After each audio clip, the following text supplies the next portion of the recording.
I'm fine. What's going on? Not too much. I'm just trying to make this damn thing work, you know? I can see. I don't do it often enough to have it like all set up perfectly every time, you know? Well, you got a good backdrop there. What's that? Yeah, that's New York. Check that out. It's not really New York, though. No, but does it look convincing? That is. It looks like you've got a cool high rise in the sky. Yeah, man, that was the idea. I've Ooh, wait a second, you've got those? I want Yes. Churchills. You got some Churchills. Do you have Oh Churchills? shit, yeah, no, but I want some, dude. I've been looking all over for them. You Can't find them. I know. Well, You got the V there too. I love the V because Veristar. Yeah. V for victory. Yeah, baby. V for Veristar. Yeah, nice. Up that. Yep. Yeah. Well, when you're ready to part, just let me know. You'll probably keep them I'll forever. give them to you in my will. There you go.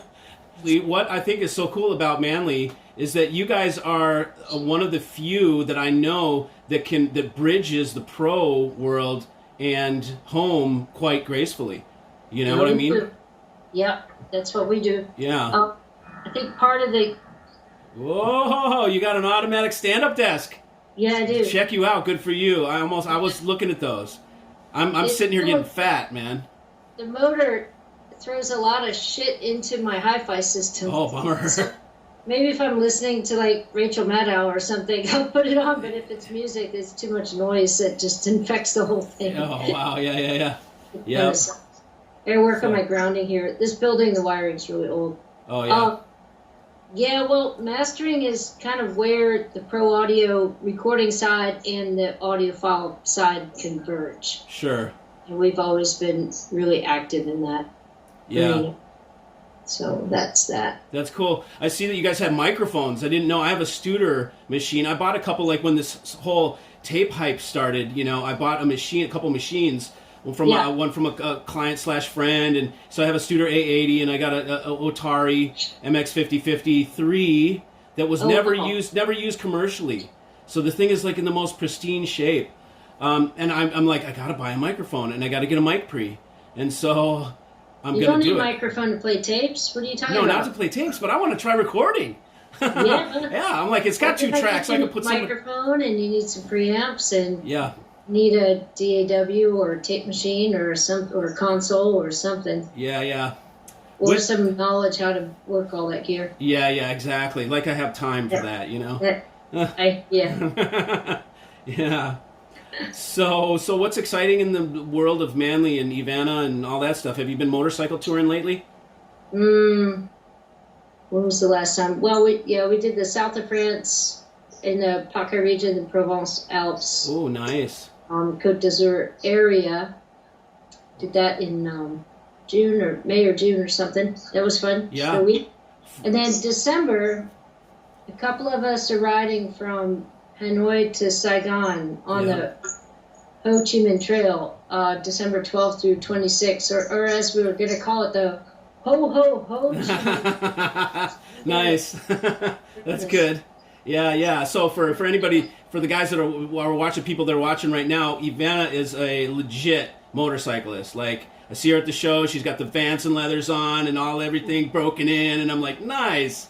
Triumph, right? You still drive your Triumph? I have a Triumph, I've got a Harley, I got a Goodsey, and I've got a Kawasaki KLR? Ninja 250. Oh, Ninja. Race.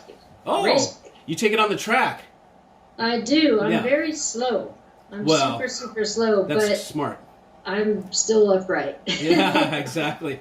No gravel rash. I tried that once. I kept going. I was sport touring, and I kept going more and more sport, till I had a Aprilia, sport touring bike, and I was riding so aggressive, and I'm like, man, I just buy a sport bike and go to the track, and then I did, and I was like, oh my god, It's crazy. I haven't been riding.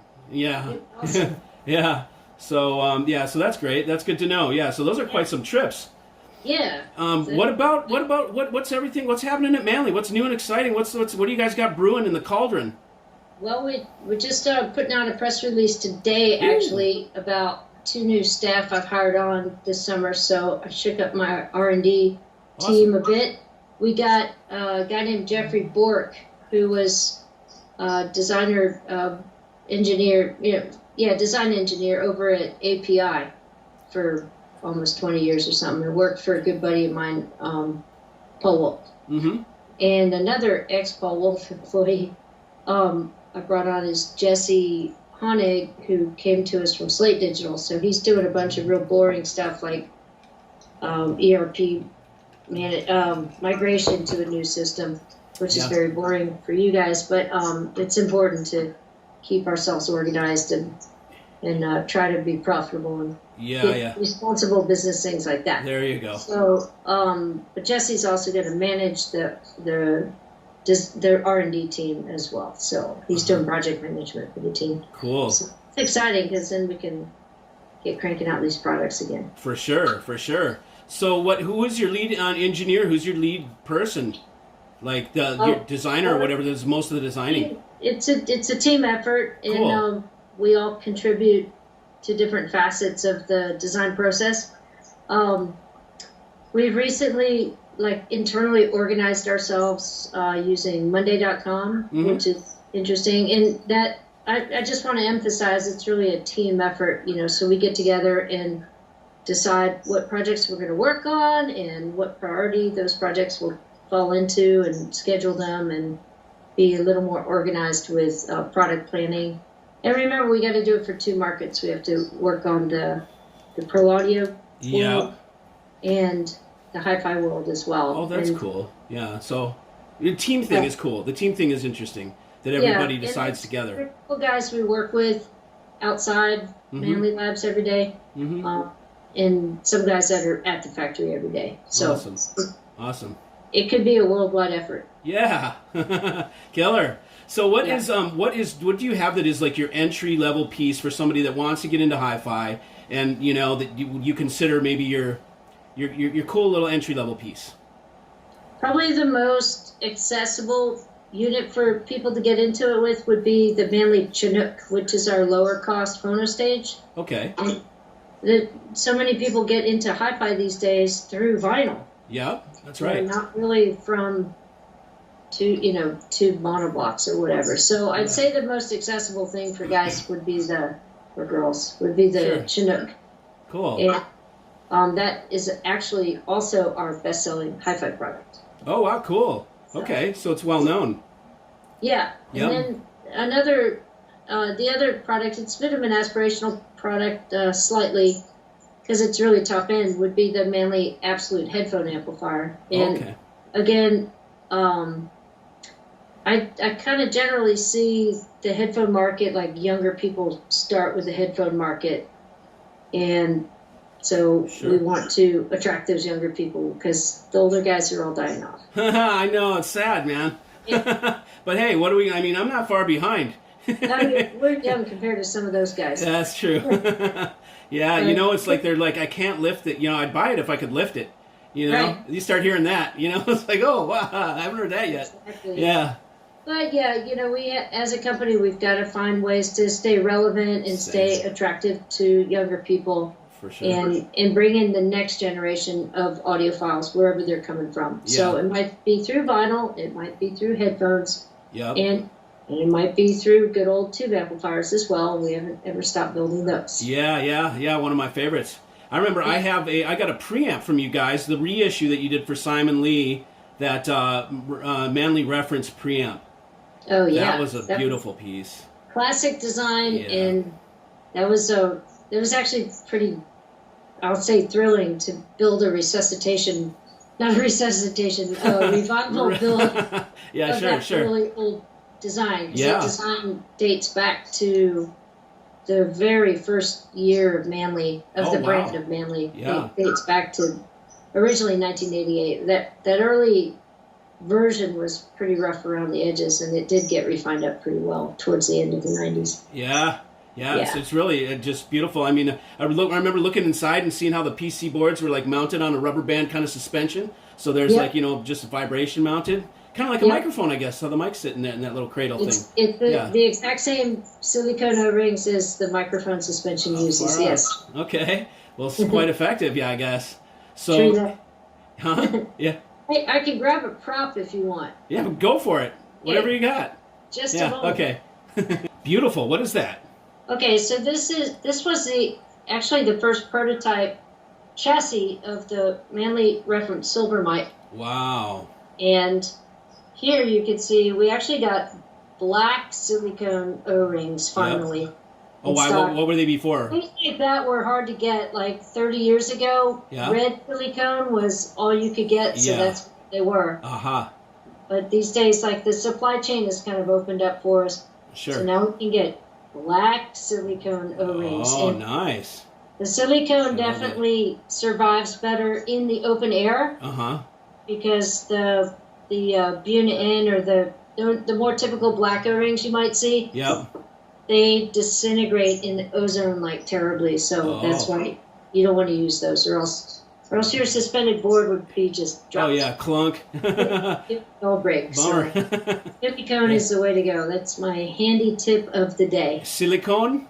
Silicone. Silicone, yeah. It's good for heat too, right? It's heat resilient. It is. Yeah. And ozone resilient. So yeah. I hope I don't have much.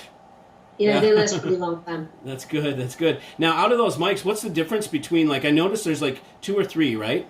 There's three reference mics. You have the silver mic, which is our newest one, based on a capsule David Josephson makes. It's based on the original Sony C37A, which is a cool capsule that has a chamber in the back of the capsule, and you mechanically open and close a window to change the pattern from cardioid to omni.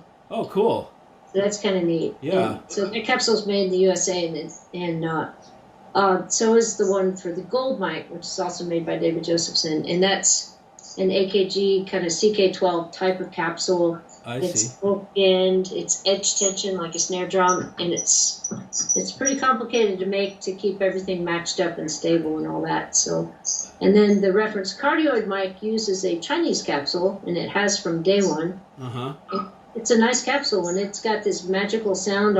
I don't touch the design of that mic because it's our best-selling pro audio product, actually. Awesome. So that capsule is a center fixed capsule, more like a Neumann 87 type capsule. And that's what that is. Does that mean 3 mics, and they have 3 different flavors to them. Oh, cool. Yeah. So you got to kind of have a little suitcase with all 3, right? I do. Yeah. Nice. Yeah. They're good for different things. That for vocals, you would find one that matches your voice better than the other 2, say. Okay. But all 3 are very versatile. They just kind of attack different problems. I got you. Yeah. Well, how about that? Yes. So you know what I'm dying to try in my hi-fi rig that is in your pro setup is the massive passive. Yeah. Because that thing looks funky. Like I hear, it seems like you turn one and it affects the curve on the next guy, right? And just kind of like can be really all over the place. You could really just color to your heart's content, But who cares? Or you can keep it kind of unobtrusive as well.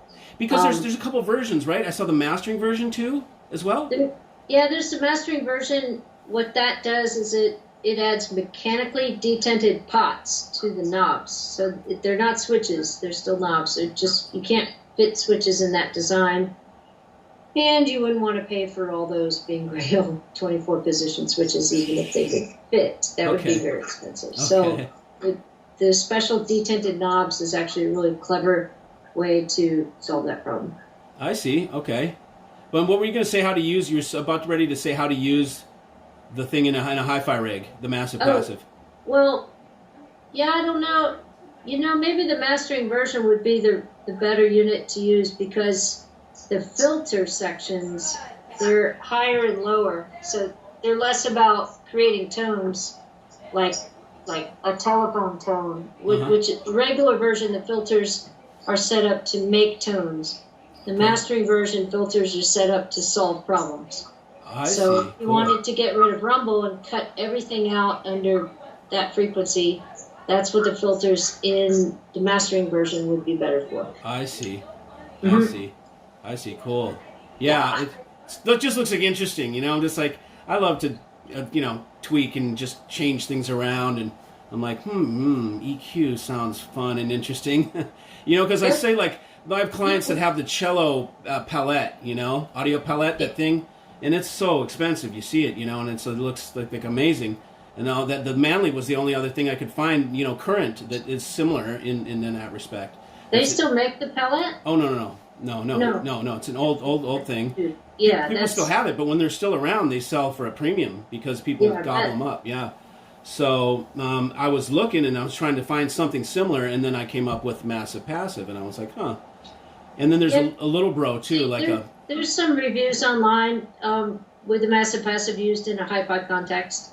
So check that out. We've sold some pieces to HiFi guys. Oh, cool. And just for, I always tell guys that the audio police are not going to come by and pound on your door and tell you to give it up. No. You can make the sound whatever the hell you want. Thank you for saying that, because I say the same thing. It's like, look, it's about what you enjoy and what you want to hear. And look, the second we put a microphone on somebody's voice, we're coloring it, if you will, right? It's the flavor of the mic is going to give it some sort of something. So take that out of your mind about keeping things uncolored or what have you, because right from the get-go, if it's not live, it's colored, so... It's a creation on its own, Yes. It's you're not ever actually recreating a recording, because it itself is a creation of itself, That's an interesting way to look at it, because there's the live event, which is happening at the time, the event, person in the studio or out wherever, and then the recording is actually a separate event. The recording is a fabrication, and it installs a false sound stage, and they add reverb to it. Like the whole spatial thing is artificially created. So much modern recording, of course, they're auto-tuning the vocals or other instruments and retiming things in the computer, and so it's an assemblage. It's its own art form. It's its own creation. And that's fine, because we still really enjoy all that music. We sure do. Yeah. So do you have something that any message, anything you'd like to say that I haven't made room for because I'm so talky? I think, just learn to trust to everyone, to people around the world. Learn to trust your own ears. Don't ask me what something should sound like. Right. Like, listen to it for yourself and decide. Yeah. And enjoy it, and not be so worried about what someone else might think, or am I doing the right thing? And enjoy what you've got right in front of you. I think there's so many people that are always pursuing something else instead of enjoying what is right in your hands, right in front of you. So true. So true. Yeah. Words to live by, because they do. People get hung up on that. I've been guilty of getting hung up on it, and it's like, damn, let me just sit and relax and enjoy, We all do. Yeah. We do get hung up on that stuff, and there's time and place for it, and there's also other times to just enjoy the songs. Yeah. Yep, for sure. Well, you know what? I want to thank you for taking your time out of your day to sit here with us, and I wanted to put a face to Manley. Let people see who you are. my folks here, the tribe, I call them, the HiFi tribe. Yeah. So we really appreciate it, and maybe we'll have you back sometime if you got anything exciting coming out or whatever you want to holler at the crew. Feel free to just holler at a brother. Thank you. We're working on all kinds of new stuff, and one day we'll have them done. Nice. Yeah. Everybody, just wanted to add a little piece on the end here and comment on EveAnna's point about, not worrying about what other people think and not, trusting in yourself. That is really a huge, huge point to be made for, especially the newbies kind of, checking it out. It's common for the old school to really kind of make you think there's these hard, rigid lines, it's got to be flat, equal EQ, and you can't color. It's got to be just like the mastering guy intended, or the recording artist, intended, and it's so silly. The bottom line is to just enjoy the music. Really, that's the key. Enjoy it. That's why we do this. We do this for the enjoyment of the music, not for tripping out on all the minutiae of it, right? Just let it go and enjoy the music, because it doesn't matter. It's about what you like. So if you like it this way and somebody likes it a different way, it just doesn't matter. because we all have our own perceptions that we dig. So anyways, thanks to EveAnna for joining us. That was awesome. And we will see you.